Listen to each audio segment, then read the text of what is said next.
নমস্কার, কলকাতা টিভিতে আপনাদের স্বাগত জানাই। গুড মর্নিং কলকাতা নিয়ে আপনাদের সঙ্গে রয়েছে আমি জহিতা। আরজিকর ধর্ষণ খুন মামলায় রায় 18 জানুয়ারি। আরজিকরের মহিলা চিকিৎসকের ধর্ষণ ও খুনের মামলায় বিচার প্রক্রিয়া শেষ। 18 জানুয়ারি রায় ঘোষণা শিয়ালদা আদালতে। সিবিআই তরফে দোষীর সর্বোচ্চ সাজার আবেদন করা হয়েছে। দোষী একজন নয়, দাবি আন্দোলনকারী জুনিয়র চিকিৎসকদের। নির্যাতিতার বাবা মাও আদালতের সিদ্ধান্তে খুশি নয়। তারা বলেন বিচার প্রক্রিয়া শেষ, বরং শুরু হতে চলেছে আদালতের রায়।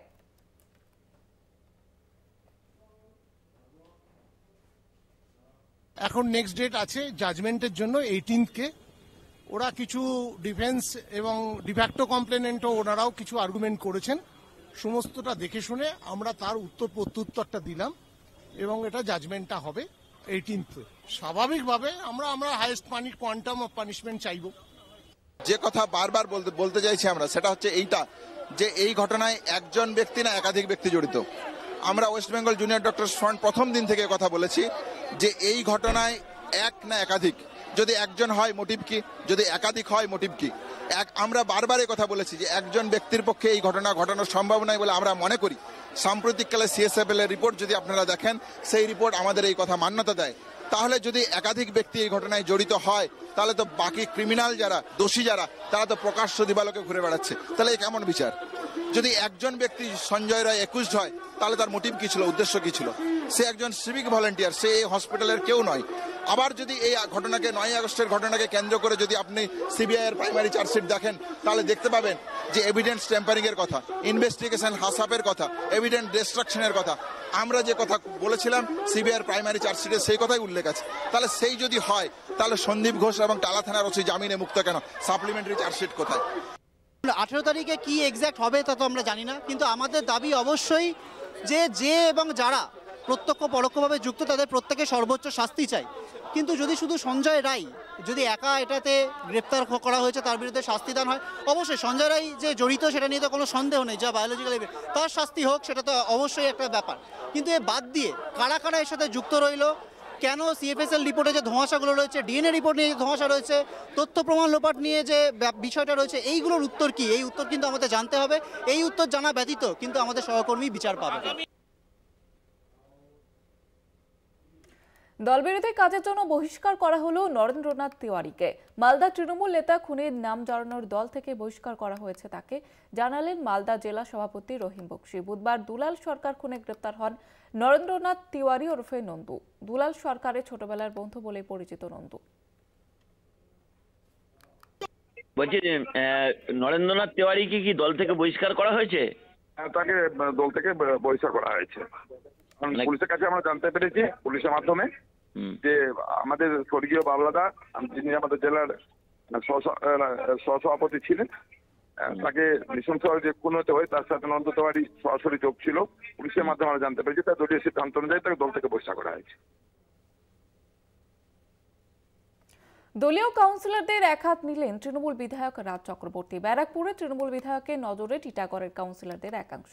পুরসভার প্রতিনিধিদের একাংশকে সর্ষের মধ্যে ভূত বলে আখ্যা দিলেন তৃণমূল বিধায়ক। সূত্রের খবর, পুর বোর্ডে তৃণমূলের অন্তর্দ্বন্দ্বের বিরুদ্ধে সরব হয়েছেন রাজ। পাল্টা তৃণমূলের সমালোচনায় সরব হয়েছে বিজেপি। 2022 সালে পুরসভা নির্বাচনে বিরোধী শূন্য করেই টিটাগড়ের বোর্ড গঠন করেছে রাজ্যের শাসক দল। তৃণমূল ঝড়ে কার্যত উড়ে যায় বিজেপি। সূত্রের খবর, নির্বাচনের 1 বছর বাদেই বিপত্তি শুরু হয় তৃণমূলের অন্তর্দ্বন্দ্ব। সম্প্রতি টিটাগড় পৌরসভার বোর্ড মিটিংয়ে একটি বিল পাস নিয়ে শুরু হয় তুমুল হই হট্টগোল।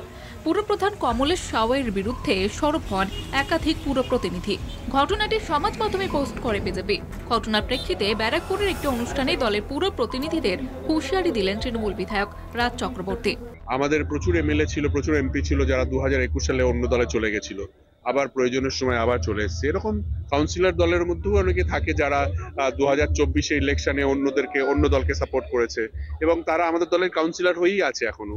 থাকতেই পারে এরকম। এটা এক ধরনের দল বিরোধী কাজ আমি মনে করি, এবং দলকে মানে বিপদের মুখে ফেলা এবং দলকে বিব্রত করার জন্য যারা করে, আমার মনে হয় এদের মধ্যে আর কি সর্ষের মধ্যে ভূত সবসময় থাকে, সেটাকে খুঁজে বের করতে হয়, সেটাকে তাড়াতে হয়, ঝাড়ফুঁক করে তাড়াতে হয়। ঘটনায় তৃণমূলের সমালোচনায় সরব হয়েছে স্থানীয় বিজেপি নেতৃত্ব।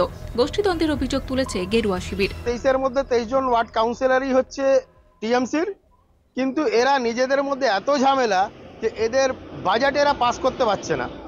একজন কাউন্সিলর আর একজন কাউন্সিলর বিরুদ্ধে কারাপশনের অভিযোগ করছে, 13 জন কাউন্সিলর মিলে চেয়ারম্যানের বিরুদ্ধে কারাপশনের অভিযোগ করছে। এই করে পুরো পরিষেবা বন্ধ, কোনো বিল পাস হয়নি। আগামী দিনে টিটাগড়ে কিভাবে কাজ হবে আমরা বুঝতে পারছি না। অন্তর্দ্বন্দ্বের ঘটনা সামনে আসতেই পুর প্রতিনিধিদের সতর্ক করলেন তৃণমূলের বিধায়ক। পুর প্রতিনিধিদের ঝামেলার ঘটনা সংবাদ মাধ্যমে পোস্ট করা নিয়ে বিজেপির সমালোচনার পাশাপাশি দ্রুত সমস্যার সমাধান করা হবে বলে আশ্বাস দিয়েছেন বিধায়ক। শুভজিৎ সিং এর রিপোর্ট, কলকাতা টিভি।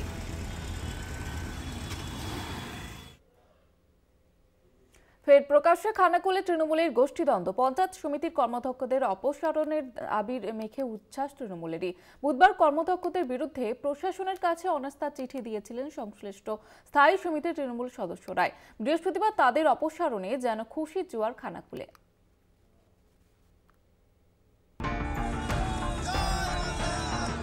খানাকুলে তৃণমূলের গোষ্ঠীদ্বন্দ্ব নতুন নয়। এই গোষ্ঠীদ্বন্দ্বের জেরে প্রায় লাটে উঠেছিল পঞ্চায়েত সমিতির কাজকর্ম। পঞ্চায়েত নির্বাচনের পর থেকে খানাকুল 1 নম্বর পঞ্চায়েত সমিতি দখল নিয়ে দলের অন্দরে শুরু হয়েছিল চরম অশান্তি। একই সঙ্গে দুটি পদ ধরে রাখা সহ দুর্নীতির অভিযোগে সত্য প্রাক্তন পূর্ত কর্মাধ্যক্ষ নইমুল হক ওরফে রাঙা গোষ্ঠীর বিরুদ্ধে চড়াও হয়েছিল তাঁরই দলের অনুগামীরা। পঞ্চায়েতের স্থানীয় সমিতি ভেঙে দেওয়ার দাবিতে ভোটাভুটির প্রস্তাব দেন সভাপতি সহ দলের বিরাট অংশ।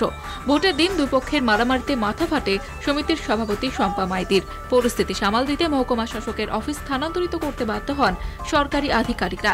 এরপরে শুরু চূড়ান্ত অশান্তি। নির্বাচিত মেম্বার খানাকুলান পঞ্চায়েত সমিতি তাদেরকে সঙ্গে নিয়ে দলের বিরুদ্ধে ভোটাভুটি করে। দল তার দিকে চিহ্নিত করেছে, করে শাস্তি দিয়েছে। এটা তো দলে তো শাস্তি হওয়া উচিত। আমরাও কোনোদিন খারাপ কাজ করলে আমার দিকেও শাস্তি দেওয়া উচিত। চূড়ান্ত গোষ্ঠীদ্বন্দ্বের কারণেই পঞ্চায়েত সমিতির পূর্ত, জনস্বাস্থ্য, বিদ্যুৎ ও শিক্ষা দপ্তরের কর্মাধ্যক্ষদের অপসারিত করার দাবিতে অনাস্থা প্রস্তাব আনেন খানাকুল 1 নম্বর পঞ্চায়েত সমিতির সভাপতি শম্পা মাইতি। অনাস্থা পেশের পরে বৈঠক হয় মহকুমা শাসকের দপ্তরে। এরপরে কর্মাধ্যক্ষদের পদ থেকে অপসারিত করা হয়। পশ্চিমবাংলায় যারা তৃণমূলকে ভালোবাসে, তৃণমূলের যারা চেয়ারপারসনে বসে আছেন, তাদের বিরুদ্ধে যে দল একটা সিদ্ধান্ত নিয়েছে, এটাকে আমি সাধুবাদ জানাই দলের নেতৃত্বকে। কারণ এইরকম নোংরা লোক চেয়ারে বসে কখনো কাজ করতে পারেন, যারা অফিসে বসে সভাপতিকে মারতে পারে, কর্মাধ্যক্ষকে মারতে পারে, তারা দলের লোক হতে পারেনি কখনো।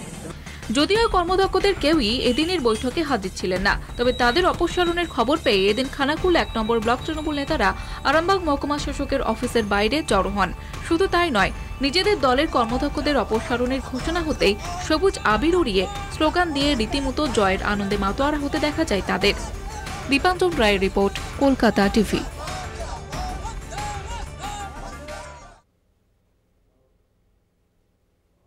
তৃণমূলের দুই গোষ্ঠীর বাকবিতণ্ডায় ফের উত্তেজনা ভাঙড়ে। ভাঙড় 2 নম্বর বিডিও অফিস চত্বরের ঘটনা। শওকত ঘনিষ্ঠ নেতা আহসান মোল্লার বিরুদ্ধে ঝামেলা করার অভিযোগ আরাবুল অনুগামীদের। আহসান মোল্লা ভাঙড় 2 নম্বর ব্লক বিডিও অফিসে আসতেই ঝামেলা শুরু হয়। পরিস্থিতি সামাল দিতে ঘটনাস্থলে যায় উত্তর কাশীপুর থানার পুলিশ।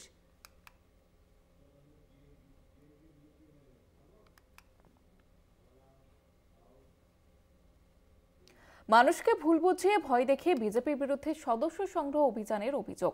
প্রতিবাদে বিক্ষোভের মুখে বিজেপি বিধায়ক, গ্রামবাসীদের সঙ্গে তুমুল বাকবিতণ্ডা।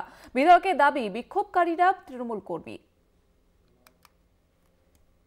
দেশ জুড়ে চলছে বিজেপির সদস্য সংগ্রহ অভিযান। জেলা বিজেপিকে 1 লক্ষ সদস্য সংগ্রহের টার্গেট দিয়েছিলেন কেন্দ্রীয় নেতৃত্ব। সময়সীমা বেঁধে দেওয়া হয়েছিল 31শে ডিসেম্বর পর্যন্ত। টার্গেট পূরণ করতে পারেনি বিষ্ণুপুর সাংগঠনিক জেলা বিজেপি। সূত্রে খবর, তাতেই বেশ চাপে পড়েছেন জেলা বিজেপি নেতৃত্ব। বুধবার রাতে ইন্দাস ব্লকের মান্দারা গ্রামে যান স্থানীয় বিজেপি বিধায়ক নির্মল কুমার ধারা। সদস্য সংগ্রহ করতে গিয়ে গ্রামবাসীদের বিক্ষোভের মধ্যে পড়েন তিনি। ওই ভয় দেখিয়ে সদস্য করছিল। কারা ভয় দেখাচ্ছে? ওই এমএলএ সাথে আর কারা কারা ছিল? আরো ছিল, আরো সব গুন্ডা পার্টিরা ছিল। এরকম বিক্ষোভ দেখালেন কেন? আমরা বলুন দিনের বেলা এসে 5 জনের সঙ্গে। এমএলএ কে কোনদিন দেখেছেন আগে? না না, এই প্রথম এসেছে। শুধুমাত্র ভয় নয়, সদস্য বাড়াতে দেওয়া হয়েছে টাকার টোপো, দাবি গ্রামবাসীদের। ঘরে ঢুকলো, ঢুকে বলছে আমরা এমএলএ লোক ওখান থেকে উপর থেকে এসছি, আমরা 3000 টাকা করে দেবো মোদি বলেছে, তাহলে তোমাদের ফোন নাম্বার গুলো দাও। দিয়ে ফোন নাম্বার নিলে, দিয়ে বলে এটা কি, দিয়ে বলছে কি হবে না, এটা একটা এটিএম কার্ড হবে না। এটিএম কার্ড ধরে 3,000 টাকা করে দিয়ে পাঠাবো। বিধায়ককে এলাকায় দেখাই যায় না। রাতের অন্ধকারে চোরের মতো সদস্য সংগ্রহ অভিযানে নেমেছেন তিনি। বিধায়কের সঙ্গে আসা বিজেপি কর্মী সমর্থকরা মদ্যপ অবস্থায় ছিলেন বলে অভিযোগ তুলছে তৃণমূল। চেঁচামেচি হচ্ছে, আমি সাইকেলটা রেখে পাড়াতে এলাম, এসে দেখছি খুব চেঁচামেচি হচ্ছে। আমি শুনলাম কিছু মানুষকে যে কী হলো, দিয়ে বলছে কিছু দুষ্কৃতীকে নিয়ে এসে দেখ না মদ খেয়ে রাত্রিবেলায় ঘরে ঢুকে পড়ছে, এটা দাও ওটা দাও করছে। দিয়ে আমি বললাম এমএলএ সাহেবকে যে আপনি রাত্রিবেলায় আমার গ্রামে এলেন কেন, দিনের বেলা আসবেন। কতজন ছিল? ছিল 10-12 জন ছিল। আপনি ওদেরকে চেনেন? না, ওদিকে চিনি না, বাইরের লোক দেখছে, মুখে ঢাকা দিয়েছে, মদও খেয়ে এসছে। বিজেপির পাল্টা দাবি বিক্ষোভকারীদের মধ্যে মিশেছিল তৃণমূল। মদ্যপ অবস্থায় তারাই বিশৃঙ্খল পরিস্থিতি তৈরি করে। এই মাদ্রা বুথ তৃণমূল কোনোদিন জিততে পারেনি। আপনারা জানেন যে সারা ভারত জুড়ে আমাদের সদস্যতা অভিযান চলছে। এখানে ওই অমিত মাঝি সিলেক্টেড যে মেম্বার অমিত মাঝি আর এই যে মুখ ঝামটানো যে নেতা, মুখ ঝামটা খাওয়া নেতা, কারণ কোনোদিন এই বুথটা জিতাতে পারেনি, সে তার 3-4 জনকে নিয়ে এসেছে মদ খাইয়ে। এসে ও আমাদেরকে বলছে যে আপনারা এখানে কি করছেন। তৃণমূল ও বিজেপির অভিযোগ পাল্টা অভিযোগ ঘিরে সরগরম ইন্দাসের রাজনীতি। ইন্দাস থেকে সৈয়দ মফিজুল হুদার রিপোর্ট, কলকাতা টিভি। এখন সময় একটি বিরতির, ফিরছি বিরতির পর, সঙ্গে থাকুন।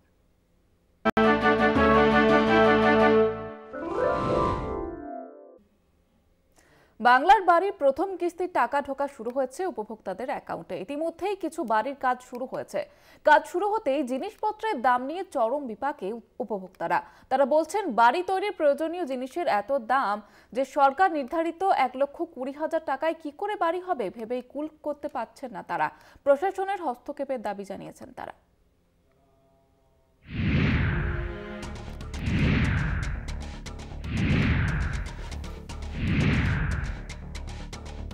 জেলা প্রশাসন সূত্রে খবর, পশ্চিম মেদিনীপুর জেলায় 1,01,822 জন উপভোক্তার নাম রয়েছে বাংলার বাড়ির তালিকায়।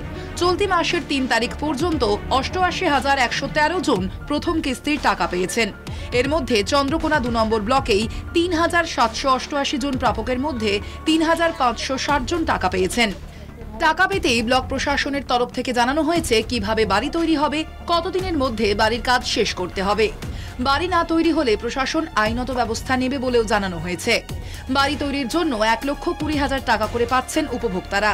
সেই টাকায় বাড়ির কাজ করতে গিয়েই বিপাকে পড়ছেন উপভোক্তারা। উপভোক্তাদের দাবি, বাড়ি তৈরির জন্য প্রয়োজনীয় সরঞ্জামের দামের উপর নজরদারি করুক প্রশাসন। ওই টাকা যেরকম ভাবে বাড়ি হয় সেভাবে বাড়ি করতে বলেছে। ছাদ ঢালবেন? ছাদলে অ্যালবেস্টার দিবেন। ওই টাকায় সম্পূর্ণ ভারী করা যাবে কি, হয়ে যাবে, কুলিয়ে যাবে মনে হচ্ছে? এবার দেখতে হবে, কুলিয়ে যাবে। বাড়িতে করি না, ঠিক আছে, এবার দেখতে হবে বাড়ি কুলাই না কুলাইনি। জিনিসপত্রের দাম একটু কমলে ভালো হতো। কমলে তো ভালো হতো, কিন্তু এখন নিয়েছি, কি কার করবে। বাড়ি পেলেন? কত টাকা পেয়েছেন এখন পর্যন্ত? 60,000 টাকা পেয়েছি, আর কত পাবো। কতটা খুশি?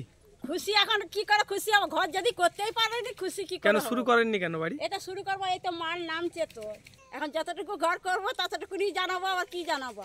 চন্দ্রকোনা 2 নম্বর ব্লকের বিডিও উৎপল পাইক বলেন, বাংলার বাড়ি তৈরির জন্য উপভোক্তাদের সঠিক মূল্যে প্রয়োজনীয় জিনিস দিতে দ্রুত ব্যবসায়ীদের সঙ্গে একটি বৈঠক করবেন তারা। ওরা উপভোক্তাদের কাছে আমরা ভিজিট করি, প্রায়ই যাচ্ছি। ওরা ওই এখন যে বিল্ডিং মেটেরিয়াল যেগুলো লাগে, বালি টালিগুলো, এগুলো পাওয়ার ক্ষেত্রে ওদের অসুবিধা বলছিলেন ওনারা। আমরা যারা বাড়ি ব্যবসা করে তাদেরকে নিয়ে, বা বিল্ডিং মেটেরিয়ালের যে সমস্ত মেটেরিয়ালগুলো নিয়ে যারা ব্যবসা করেন ওদেরকে নিয়ে আমরা ভাবছি একটা মিটিং করব খুব তাড়াতাড়ি, যাতে ন্যায্য মূল্যে ওরা এগুলো পায়। সরকার নির্ধারিত অর্থের পরিমাণের সঙ্গে মিল নেই বাজারের চড়া দামের। ফলে সরকারি আশ্বাসে আদতে কতটা কাজের কাজ হবে তা নিয়ে ধন্দে উপভোক্তারা। কলকাতা টিভি।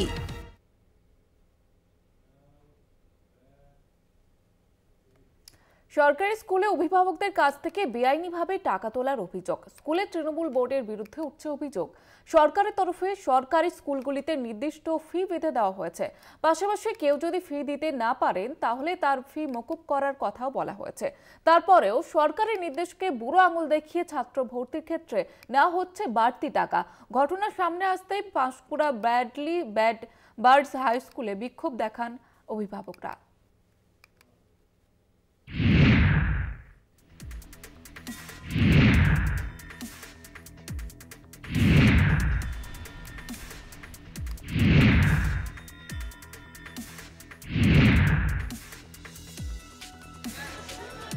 নির্দেশই সার। সরকারি স্কুলে ভর্তির জন্য নির্ধারিত ফি থেকে নেওয়া হচ্ছে বেশি টাকা। পাশাপাশি স্কুলের ভবন নির্মাণের জন্য নেওয়া হচ্ছে 4 থেকে 8 বস্তা সিমেন্ট। প্রধান শিক্ষক এমনই ফতোয়া জারি করেছেন বলে অভিযোগ অভিভাবকদের। স্কুলের তৃণমূল পরিচালিত বোর্ডের বিরুদ্ধে চাঞ্চল্যকর অভিযোগ তুলেছেন অভিভাবকরা। ঘটনাটি ঘটেছে পাঁশকুড়া ব্র্যাডলি বার্ড হাই স্কুলে। ভর্তির জন্য অতিরিক্ত টাকা নেওয়ার দাবিতে স্কুলে বিক্ষোভ দেখান অভিভাবকরা। স্কুলের তরফে অভিভাবকদের কাছে চাওয়া হয় 1,500 টাকা করে। ধার করে টাকা এনে ছেলেকে স্কুলে ভর্তি করাতে বাধ্য হন এক অভিভাবক। আমাকে বলে 1,500 টাকা দিতে হবে। স্যার আমার কাছে 1,500 টাকা নেই, আমাদের গরিব লোক, এত গরিব লোক পড়াবো কি করে? বলে না 1,500 টাকা লাগবে। হ্যাঁ, এটা আমাদের এটা সিস্টেম করা হয়েছে। তারপর ছেলেকে ভর্তি করেছি। কী করবো, আবার ঘর থেকে টাকা মানে বন্ধুর কাছে টাকা ধার করে নিয়ে আবার ভর্তি করা হয়। টাকা দিতে না পারলে ছেলেকে পড়াতে হবে না, স্কুলের বিরুদ্ধে এমনই হুমকির অভিযোগ পড়ুয়ার মায়ের। টাকা লাগবে, আবার সারাদিন খাটাখাটি করে 150 টাকা ইনকাম করে কোথা থেকে কেন পয়সা পাবো? পয়সা কি আমাদের কাছে কাজ থেকে আসে? আমরা তো আর চাকরি বাকরি করি না, সব আমাদের সব গার্ড থেকে দিতে হয়। তাহলে আমরা কি আর বাচ্চাকে পড়াতে পারবো না? না স্যাররা তো কিছু বলেননি, বলে আর যদি আপনার যদি পয়সা নিয়ে দিতে পারেন তাহলে পয়সা ছেলেকে পড়াতে হবে না। স্কুলে ভর্তির জন্য নির্ধারিত 240 টাকাই নেওয়া হচ্ছে। অতিরিক্ত যে টাকা অভিভাবকরা দিচ্ছেন তা দান হিসেবেই দিচ্ছেন, দাবি প্রধান শিক্ষকের। ভর্তি ফি বাবদ আমরা 240 টাকায় নিচ্ছি, এবং বাকি যে টাকা ছাত্রছাত্রী দিচ্ছে সেটা স্বেচ্ছায় দিচ্ছে, খুশি হয়ে ডোনেশন বা সোশ্যাল আমাদের কালচারাল ফাংশনের জন্য। ওটা কারোর উপর জোর করে চাপিয়ে দেওয়া হচ্ছে না, আমরা কোনো ছাত্রকেই জোর করে চাপাচ্ছি না। কারণ আমাদের বর্তমানে স্কুল যে স্কুল যে ডেভেলপমেন্ট বা পারপাসে বা স্কুলের যে বিল্ডিং, এখানে পাবলিক যথেষ্ট দান করে, এবং দানের উপর ডিপেন্ড করে আমার স্কুল। আমার এত বড় বিল্ডিং, এখানকার মানুষদেরকে আমি ধন্যবাদ জানাই যে তারা মানে শিক্ষানুরাগী মানুষ যারা আছেন তারা কিন্তু দানেই আমাদের স্কুল চলছে। অভিযোগ প্রমাণিত হলে উপযুক্ত ব্যবস্থা নেওয়ার আশ্বাস তৃণমূল নেতা রাজীব বন্দ্যোপাধ্যায়। শুনুন, আপনারা এই মুহূর্তে এই কথাটা বললেন, আমি তো এটা নিয়ে কিছু জানি না। আমি নিশ্চিতভাবে আমাদের রাজ্যের যারা নেতৃত্ব বা জেলার যারা নেতৃত্ব এখানে রয়েছেন আমার মিটিংয়ে, আমি তাদের সাথে এই ব্যাপারটা তুলব। যখন বলেছেন আমি নিশ্চিতভাবে তুলব। এবং আমি আবার বলছি, তৃণমূল কংগ্রেস জিরো টলারেন্সে বিশ্বাসী, তৃণমূল কংগ্রেস দুর্নীতিতে বিশ্বাসী নই।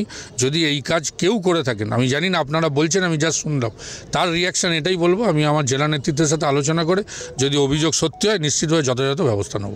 সরকারি স্কুলে অতিরিক্ত টাকা নেওয়ার ঘটনায় শাসক দলের সমালোচনায় সরব হয়েছে স্থানীয় বিজেপি নেতৃত্ব। আমরা কিন্তু শুনিনি সরকারি স্কুলে এইভাবে টাকা নেওয়া হচ্ছে, এবং বাল্যবাড় স্কুলেও কখনো আমরা শুনি না। যবে থেকে তৃণমূল পরিচালিত বোর্ড সেখানে এসেছে তখন থেকে এই ধরনের দুর্নীতি শোনা যাচ্ছে, যা আজকেও আমরা শুনতে পাচ্ছি এই ভর্তি ফিজ নামে টাকা নেওয়া হচ্ছে। তো তৃণমূল কাটমানিতে অভ্যস্ত, তারা সর্বস্তরেই তারা কাটমানি তুলাতে তারা অভ্যস্তই আছেন। সেখানে সরকারি স্কুলে ছাত্রছাত্রীরাও বাদ যাচ্ছে না, সেই জন্য তারা টাকা তুলছে। মানুষের দানেই চলছে স্কুল, সরকারি নির্দেশ মেনেই নেওয়া হচ্ছে ভর্তির টাকা, বলছে স্কুল কর্তৃপক্ষ। পাল্টা অভিভাবকদের অভিযোগ, দানের নামে অতিরিক্ত টাকাই নেওয়া হচ্ছে। ঘটনায় উঠেছে প্রশ্ন, শুরু হয়েছে রাজনৈতিক কাজিয়া। সৌম্যজিৎ চট্টোপাধ্যায়ের রিপোর্ট, কলকাতা টিভি।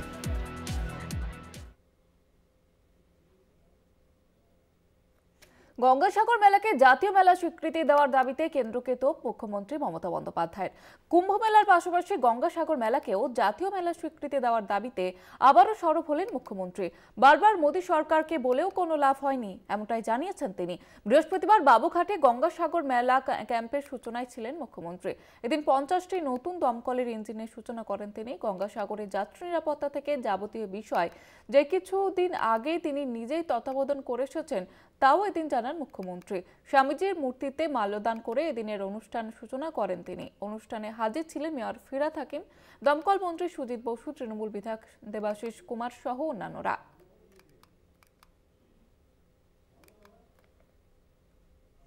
हम केंद्रीय सरकार को बार बार रिक्वेस्ट किया है, एक तो नेशनल मेला के लिए कुंभ का दर्जा जैसे दिया है, हमारा इसमें हम खुश है, वो लोग भी अच्छे रहे, लेकिन साथ साथ में इसको भी जातीय मेला का दरवाजा देना चाहिए था।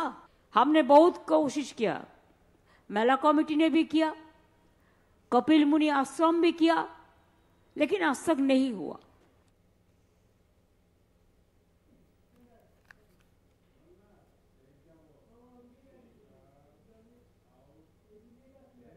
সময় এখন আরো একটি বিরতি, ফিরছি বিরতির পর, সঙ্গে থাকুন। দিল্লি বিধানসভা নির্বাচনকে ঘিরে ইন্ডিয়া মঞ্চে কংগ্রেস কি একঘরে হয়ে পড়েছে? ইন্ডিয়া শরিক হয়েও দিল্লিতে আম আদমি পার্টি এবং কংগ্রেস পরস্পরের বিরুদ্ধে লড়াইতে নেমেছে। সমাজবাদী পার্টি এবং তৃণমূল বিধানসভা ভোটে আপের পাশে দাঁড়ানোয় ত্রিমুখী লড়াইয়ে বিজেপির সহযোগী বলে কংগ্রেসকে দুষছেন অরবিন্দ কেজরিওয়াল।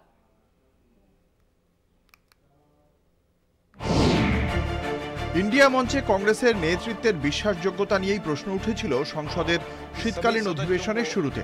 অধিবেশন চলার সময় তৃণমূল, সমাজবাদী পার্টি ও আপ তিন দলই কক্ষ সমন্বয়ের প্রশ্নে কংগ্রেসের থেকে দূরে দূরে থেকেছে। তৃণমূলই প্রথম সরাসরি ইন্ডিয়া জোটের নেতৃত্ব দানের প্রশ্নে কংগ্রেসের প্রতি অনাস্থা প্রকাশ করেছিল। বাংলার মুখ্যমন্ত্রী তথা তৃণমূল নেত্রী মমতা বন্দ্যোপাধ্যায় প্রয়োজনে ইন্ডিয়ার নেতৃত্ব দিতে প্রস্তুত বলেও জানান। আপ ও সাপার তরফেও একই দাবি উঠতে থাকে। এমনকি আরজেডি সুপ্রিমো লালু প্রসাদ যাদব কংগ্রেসকে নেতৃত্বের দায়িত্ব ছেড়ে দেওয়ার পক্ষে সরব হয়েছিলেন। অর্থাৎ গত লোকসভা ভোটে ইন্ডিয়ার যে ঐক্যের ছবিটা দেখা গিয়েছিল তাতে চিড় ধরেছিল বিগত অধিবেশনে।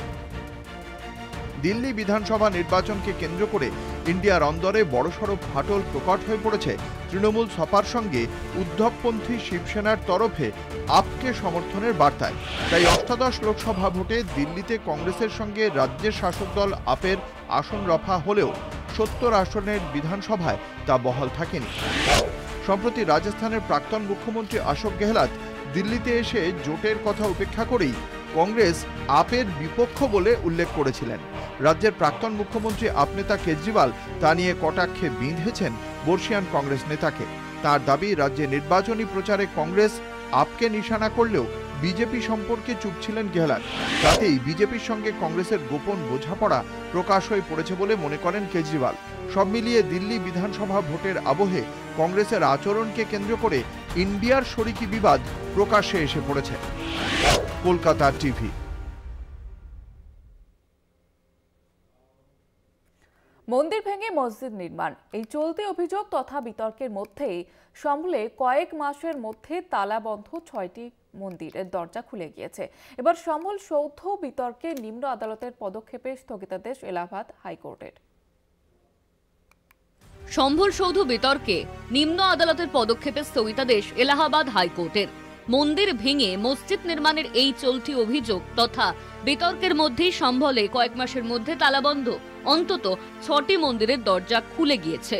বিতর্কিত মসজিদ কমিটির আবেদনের সাড়া দিয়ে নভেম্বরে সুপ্রিম কোর্ট নির্দেশ দেয়, শান্তি ও সম্প্রীতি বজায় রাখার স্বার্থে নিম্ন আদালতকে সম্পর্কিত মামলার শুনানি সাময়িকভাবে বন্ধ রাখতে হবে।